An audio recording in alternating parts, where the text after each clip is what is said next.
Hello, dear students. Hope you may be fine. Today, in this video lecture, we are going to explain energy.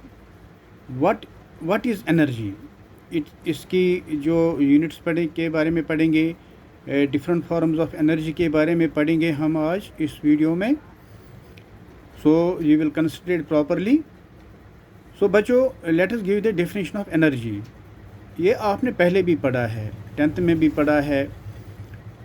So basic concept आपको पता है energy क्या है.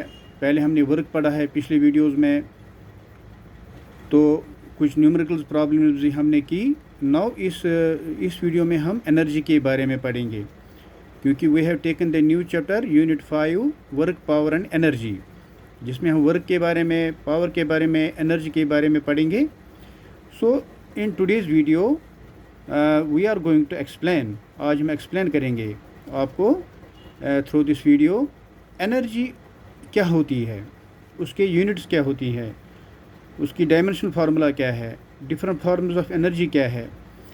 So energy of a body is defined as the capacity of the body to do work. एक body में कितनी capacity होती है, काम करने की क्षमता कितनी होती है, उसको बोलते हैं बॉडी की एनर्जी. वो the energy of a body is defined as the capacity of the body to do work. So बच्चों, आपको याद रखना है, the capacity of the body to do work is known as energy. Energy is a scalar quantity. ये एक scalar quantity है. The dimension formula of energy is m1 l2 t raised power -2, and SI unit of energy is joule, and CGS unit of energy is erg. ये आपको याद रखने हैं. The commercial unit of energy is kilowatt hour. ये चीज़ें आपको याद रखना है. एक एनर्जी ये जो है, it is a scalar quantity that it is only magnitude but no direction, and it is the dimension formula of energy is m1, m for mass, L for length, T for time, m raised power 1, L raised power 2, T raised power -2. ये आपको already first chapter में जब हमने dimensional formula पढ़ा, उसमें आपको पता है.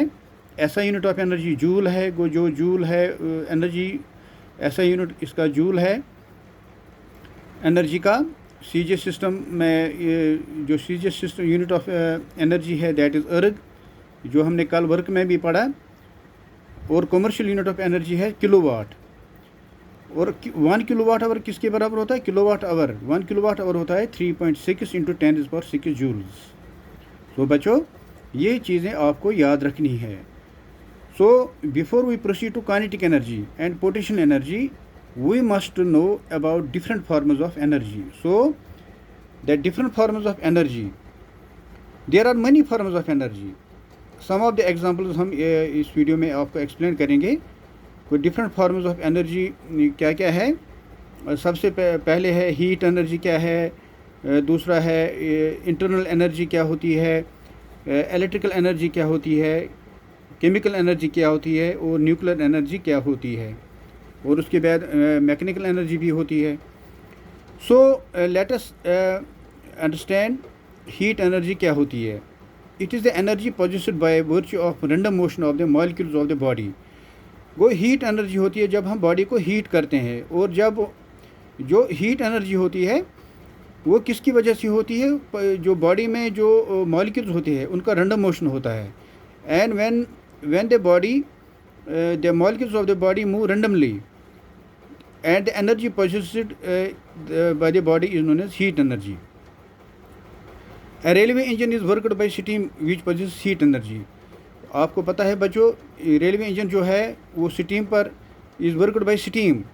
वो स्टीम से वो वर्क करता है. और स्टीम तभी बनता है जब molecules are moving in random motion and they give the heat, they produce the heat energy.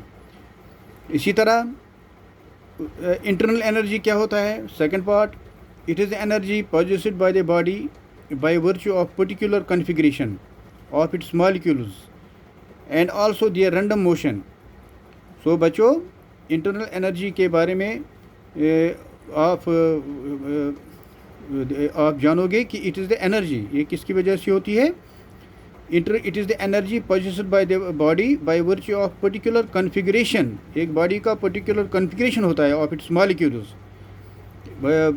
Body का पर्टिकुलर कन्फिग्रेशन मॉलिक्यूल्स का होता है और उसकी वजह से जो होती है internal energy of the body. And also their random motion, और साथ में उनका रैंडम मोशन भी है। जब मॉलिक्यूल्स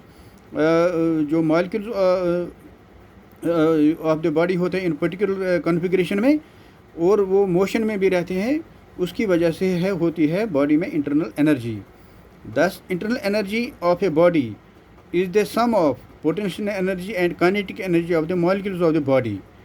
सो पोटेंशियल काइनेटिक एनर्जी और पोटेंशियल एनर्जी के बारे में हम पढ़ेंगे बाद में। Kinetic energy is defined the energy possessed by the body by virtue of motion, and the potential energy is defined as the energy possessed by the body by virtue of its position.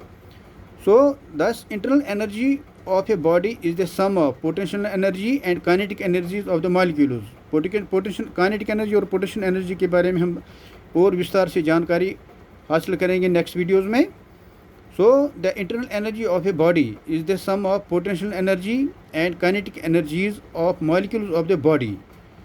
Potential energy is due to configuration of the molecules against intermolecular forces। जो potential energy होती है it is the energy possessed by the body by virtue of its position। So यहाँ पर हम बोल सकते हैं कि potential energy is due to configuration of the molecules against intermolecular forces. वो जो कन्फिग्रेशन रहता है मॉलिक्यूल्स का अगेंस्ट द इंटरमॉलिक्यूलर फोर्सेस, जो इंटरमॉलिक्यूलर फोर्सेस होते हैं among the molecules. And kinetic energy is due to random motion of the molecules. और जो काइनेटिक एनर्जी है जो random motion of the molecules होते हैं वो उसकी वजह से होती है। सो ये हमने पढ़ा हीट एनर्जी क्या होता है, इंटरनल एनर्जी क्या होता है। नाउ थर्ड पार्ट में हम पढ़ेंगे इलेक्ट्रिक एनर्जी। इलेक्ट्रिक एनर्जी क्या होता है। It arises on account of work required to be done in moving the free charge carriers in a particular direction through a conductor. वो बच्चों आपको याद रखना है इलेक्ट्रिक एनर्जी क्या होती है। It arise on account of work required to be done in moving the free charge carriers. जब फ्री चार्ज कैरियर्स को मूव करते हैं वो वहाँ पर जो उनको मूव करने के लिए जो वर्क डन होता है वो electric energy arises on account of work required to be done. जो काम जो वर्क डन होता है वर्क किया जाता है इन moving the free charge carriers. जो फ्री चार्ज कैरियर्स होते हैं कंडक्टर्स में वो पर्टिकुलर डायरेक्शन में उनका मूवमेंट हो, उसी को बोलते हैं electric energy. So electric energy arises on account of work required to be done in moving the free charge carriers in a particular direction through a conductor. This is the electric energy. उसके बाद we are going to take chemical energy. Chemical energy क्या होता है। This is part 4 different types of forms of energy. Chemical energy क्या होता है। Chemical energy of a body से a chemical compound is the energy possessed by virtue of chemical bonding of its atoms। So chemical energy बच्चों chemical energy आप समझोगे chemical energy of a body से a chemical compound. एक chemical compound का कितना chemical energy होता है। So chemical energy of a body से a chemical compound is the energy possessed by it by virtue of chemical bonding of its atoms। एक chemical compound में ये जो एनर्जी उसमें पजेस होता है bye virtue of chemical bonding. आपको पता है केमिकल कंपाउंड में जो केमिकल्स होते हैं वो बॉन्डेड होते हैं together. So the chemical energy of a body से ए केमिकल कंपाउंड हम लेते हैं is the energy possessed by chemical compound by virtue of chemical bonding of its atoms। जो केमिकल बॉन्ड जो एटम्स बॉन्ड होते हैं एटम्स के दरमियान केमिकल बॉन्डिंग होती है एक केमिकल कंपाउंड में, उसी की वजह से उसमें जो एनर्जी होती है उसको बोलते हैं chemical energy. The chemical energy becomes available in a chemical reaction. वो जब एक केमिकल रिएक्शन होती है वहाँ पर केमिकल एनर्जी अवेलेबल होती है। सो बच्चों you have to remember that the chemical energy of a body से a chemical compound is the energy possessed by it by virtue of the chemical bonding of its atoms. जो chemical compound में जो atoms होते हैं उनके दरमियान जो उनमें जो केमिकल बॉन्डिंग होती है उनकी वजह से वहाँ पर केमिकल एनर्जी होती है, अराइज होती है.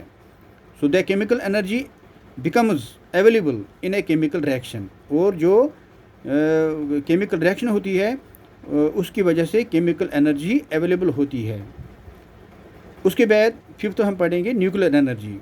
It is the energy obtained from N atomic nucleus. आपने पढ़ा होगा, पहले ही पढ़ा है, 10th में पढ़ा है न्यूक्लियर फिशन के बारे में, न्यूक्लियर फ्यूजन के बारे में. सो nuclear energy it is the energy obtained from N atomic nucleus. जो एनर्जी एटॉमिक न्यूक्लियस से हमें प्राप्त होती है उसको बोलते हैं nuclear energy. Two distinct modes of nuclear energy जो होते हैं वो होते हैं nuclear fission and nuclear fusion. Nuclear fission involves splitting of a heavy nucleus into two or more lighter nuclei, whereas nuclear fission involves fusing of two or more lighter nuclei to form a heavy nucleus. In both nuclear fission as well as nuclear fusion, a certain mass disappears, which appears in the form of nuclear energy. So बच्चों, जो nuclear energy होती है, it is the energy obtained from an atomic nucleus. Nuclear energy हमें मिलती है from an atomic nucleus. और two distinct modes of nuclear energy क्या होते हैं? एक तो न्यूक्लियर फिशन होता है और न्यूक्लियर फ्यूजन होता है. न्यूक्लियर फिशन और फ्यूजन हमने ऑलरेडी पढ़ा है. न्यूक्लियर फिशन में जो है उसमें होता है splitting of a heavy nucleus into two और more lighter nuclei. Whereas nuclear fusion जो होता है it involves fusing of two और more lighter nuclei to form a heavy nuclei.